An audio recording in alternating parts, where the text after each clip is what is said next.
LIC double AO की vacancy की काफ़ी टाइम से स्टूडेंट्स वेट कर रहे थे, तो आपका वेट अब ख़त्म होता है क्योंकि आज 16 अगस्त को हमारी जो LIC डबल AO की वैकेंसी है वो आ चुकी है।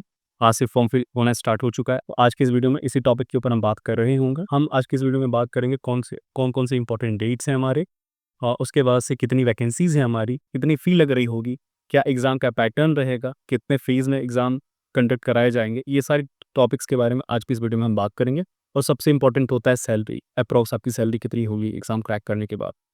तो इन सारे टॉपिक्स के ऊपर हम इस वीडियो में बात कर रहे होंगे, तो इस वीडियो को पूरा देखने, इस वीडियो से रिलेटेड कोई भी क्वेरी, सजेशन, क्या मुझे किन-किन चीज़ों को इम्प्रूव करना चाहिए, अगर तुम्हें लगता है मुझे बताना चाहिए, तो तुम मुझे कमेंट बॉक्स में भी लिख सकते हो, या तो मुझे इंस्टाग्राम या टेलीग्राम पे भी मुझे तुम मैसेज कर सकते हो। इसकी पीडीएफ तुम्हें मेरे टेलीग्राम चैनल पे मिल जाएगी, वहाँ पे से जा करके डाउनलोड कर सकते हो, डाउनलोड करके पढ़ भी सकते हो, ओके? तो ज़्यादा टाइम वेस्ट कहाँ करते हो, चलिए वीडियो स्टार्ट करते हैं। सबसे पहले हम बात कर लेते हैं नंबर ऑफ वैकेंसी हमारे पास कितनी है। तो लगभग हमारे पास 350 वैकेंसीज़ हैं जहाँ पे आप एग्ज़ाम दे रहे होगे। और कैटेगरी वाइज़ की बात करें तो हमारे पास SC में 51 वैकेंसीज़ हैं, ST में 22 वैकेंसीज़ हैं, OBC में 88, PWS में 38 और जनरल में 142 वैकेंसीज़ हैं, जो कि ओवरऑल 341 वैकेंसीज़ हो जा रही है। तो ओवरऑल इतने पोस्ट पे आप एग्ज़ाम दे रहे होगे।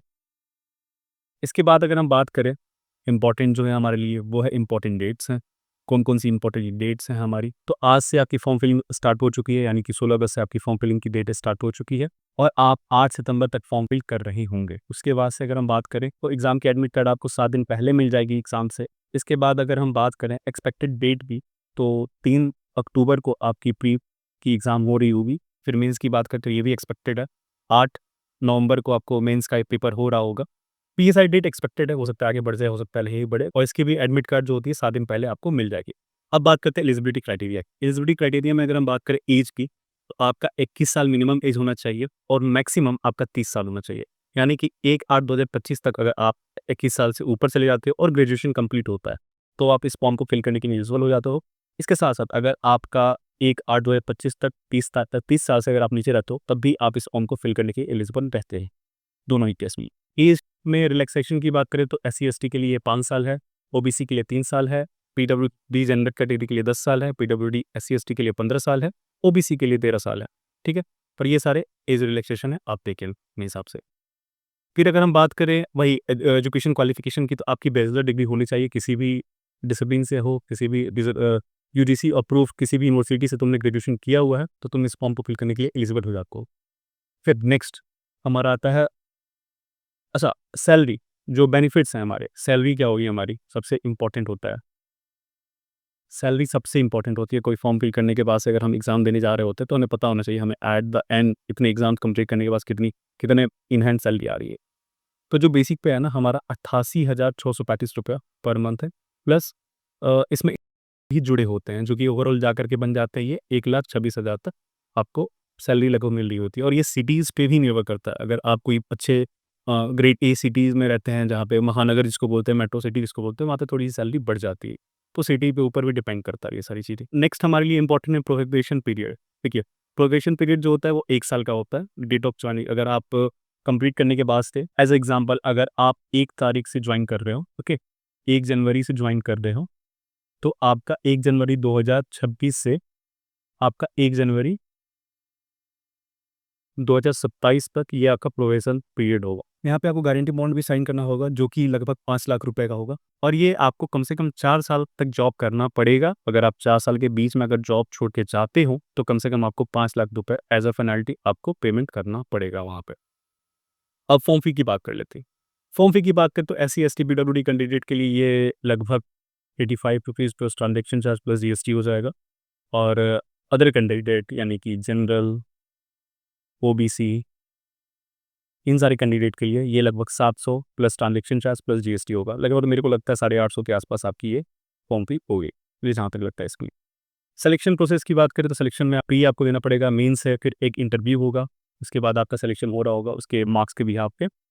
और फेज़ 1 जो कि प्रीलिम्स एग्ज़ाम है, उसकी एग्ज़ाम पैटर्न देख लेते हैं हम उनसे पहले। तो प्रीलिम्स के एग्ज़ाम पैटर्न की बात करें तो रीजनिंग एबिलिटी, एप्टीट्यूड और इंग्लिश लैंग्वेज। यहाँ पे बस इंग्लिश क्वालिफाइंग नेचर का, अगर आप क्वालिफ़ाई कर जाते हैं, इसके मार्क्स ऐड नहीं होंगे।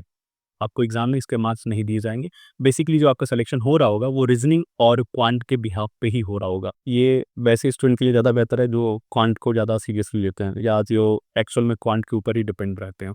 ख़ैर, यहाँ पे ओवरऑल बात करें तो नंबर ऑफ क्वेश्चन 35 होंगे, मैक्सिमम मार्क्स 35 होंगे, number of question 35 again quant में भी 35 मार्क्स के हो रहे होंगे, हिंदी और इंग्लिश दोनों मोड में आपका रहेगा। मिनिमम क्वालीफाई करने के जो मार्क्स हैं वो आपके 16 हैं, एससी, एसटी, पीडब्ल्यूडी कैंडिडेट के लिए दोनों ही कैटेगरी में क्वांट और रीजनिंग में। और वहीं पे अदर यानी जनरल और ओबीसी की है, ये 18 मार्क्स हो जाते हैं। यानी मिनिमम आपको अगर 18 मार्क्स आप लेके आते हो तभी आप यहाँ पे लगभग सेक्शनल कटअप आप क्रॉस कर रहे हो। एक एज एग्जाम्पल ऐसे समझ जाओ, ठीक है। और ये जो एग्ज़ाम्स हो रहे होंगे लगभग 20 मिनट के हो रहे होंगे। तो अगर इसको समराइज़ करके देखें तो 20 मिनट में आप मिनिमम 18 मार्क्स लेके आने हैं अगर आप जनरल और ओबीसी कैटेगरी से हो। और अगर आप इसके अलावा किसी दूसरे कैटेगरी से हो तो आप 16 मार्क्स आपको लेके आने होंगे क्वालीफाई करने के लिए ओवरऑल 35 मार्क्स में से। वहीं इंग्लिश की बात करें तो इंग्लिश भी 30 नंबर का हो रहा होगा। ये ग्रेसिंग मार्क्स यहाँ पर देते हैं, ये ऐड नहीं होगा अगेन। इसमें मिनिमम 9 मार्क्स लेके आने होंगे। मिनिमम अगर आप 9 मार्क्स लेकर के आते हो तो आप क्वालीफाई कर जाओगे एससी, एसटी, पीडब्ल्यूडी कैंडिडेट के लिए। वहीं अगर जनरल कैटेगरी की बात करें तो जनरल कैटेगरी को 10 नंबर लेकर के आना ही होगा, आप क्वालीफाई करोगे इस एग्ज़ाम को। ओवरऑल अगर हम बात करें ना तो आपको 50% मार्क्स लाने पड़ेंगे जनरल कैटेगरी और ओबीसी कैटेगरी को, ठीक है, मिनिमम।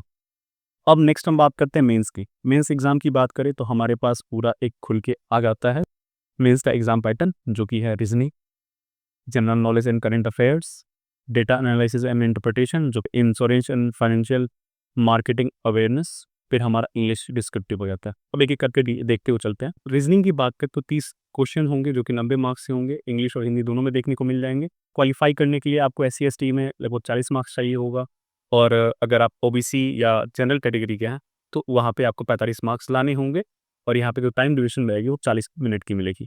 फिर हम बात करते हैं जनरल नॉलेज और करंट अफेयर्स की, तो यहाँ पे भी 30 क्वेश्चन होंगे जो कि 60 मार्क्स के होंगे और ये हिंदी और इंग्लिश दोनों में देखने को मिल जाएगा। एससी, एसटी, पीडब्ल्यूडी कैंडिडेट की मिनिमम जो क्वालिफाइंग मार्क्स है वो 27 नंबर है और वही जनरल और ओबीसी के लिए ये 30 मार्क्स का हो जाता है। यहाँ पे अगेन 20 मिनट का ये पूरा पेपर होगा। उसके बाद से अगर डीए और इंटरप्रिटेशन की बात करें तो ये 30 क्वेश्चंस होंगे इसके 90 मार्क्स के, इंग्लिश और हिंदी दोनों में देखने को मिल जाएंगे। एससी, एसटी, पीडब्ल्यूडी कैंडिडेट के लिए ये 40 मार्क्स मिनिमम क्वालिफाइंग होगा और अगर जनरल की बात करें यहाँ पे 45 मार्क्स के ये क्वालिफाइंग करेंगे। अगर आप जनरल हैं, अगर 25 नंबर्स लेकर के आते हैं तभी आप इस पे पेपर क्वालीफाई कर पाएंगे और ये ओवरऑल 40 मिनट का पेपर हो रहा होगा।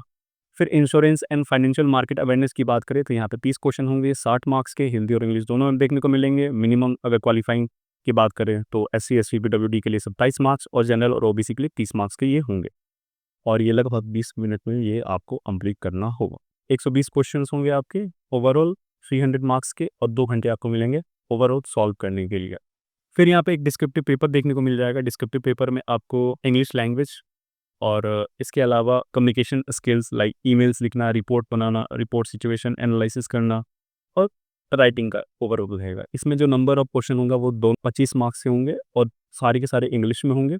एससी, एसटी, पीडब्ल्यूडी कैंडिडेट के लिए 9 नंबर कम से कम मिनिमम चाहिए क्वालीफाई करने के लिए और जनरल के लिए चाहिए और इसके लिए आपको 30 मिनट मिल रहे होंगे। तो ये है हमारा एग्ज़ाम का पैटर्न मेंस का, प्री का, हमने यहाँ तक समझ लिया। अब एट द एंड हम बात कर लेते हैं इंटरव्यू में। ओके, इंटरव्यू में मिनिमम हमें क्या चाहिए। अब एट द एंड बात करते हैं इंटरव्यू पर। इंटरव्यू में हमारा जो पहला सेक्शन है वही इंपॉर्टेंट है। पहला ये है कि जो आपका इंटरव्यू हो रहा होगा वो 60 नंबर का हो रहा होगा, जिसमें ईडब्ल्यूएस, अनरिजर्व यानी कि जनरल और ओबीसी को कम से कम 30 नंबर लेके आने होंगे। वहीं एससी, एसटी, पीडब्ल्यूडी कैंडिडेट को 27 नंबर लेकर के आने होंगे, तभी आप इंटरव्यू को क्वालीफाई कर पाओगे। मिनिमम आपके मार्क्स होने चाहिए 30 आउट ऑफ 60 और अगर आप एससी, एसटी, पीडब्ल्यूडी कैंडिडेट के लिए तो 27 नंबर चाहिए आपको मिनिमम 60 में। ओवरऑल वही चीज़ है, यहाँ पे 50% आपको चाहिए होगा जनरल कैटेगरी के लिए, ठीक है। ये कुछ इंपॉर्टेंट डिटेल्स थी जो मैंने आपके साथ शेयर करी। इतनी ही चीज़ें हैं हमारे पास आपके साथ शेयर करने के लिए और एट द एंड जो आपका जो फाइनल मेरिट लिस्ट बनेगी वो मेंस एग्जामिनेशन और इंटरव्यू के मार्क्स के बिहाफ पे ही बनेगी। ये थी हमारी इन्फॉर्मेशन ब्रोचर LIC AAO की। तो आई होप आपको सारी डिटेल समझ में आई हो। अगर इससे रिलेटेड कोई क्वेरी या सजेशन होता है तो आप मेरे से रीच कर सकते हो इंस्टाग्राम या टेलीग्राम पे। जल्द मिलते हैं नए वीडियो से। आप टेक केयर, बाय बाय, सी या, हर हर महादेव।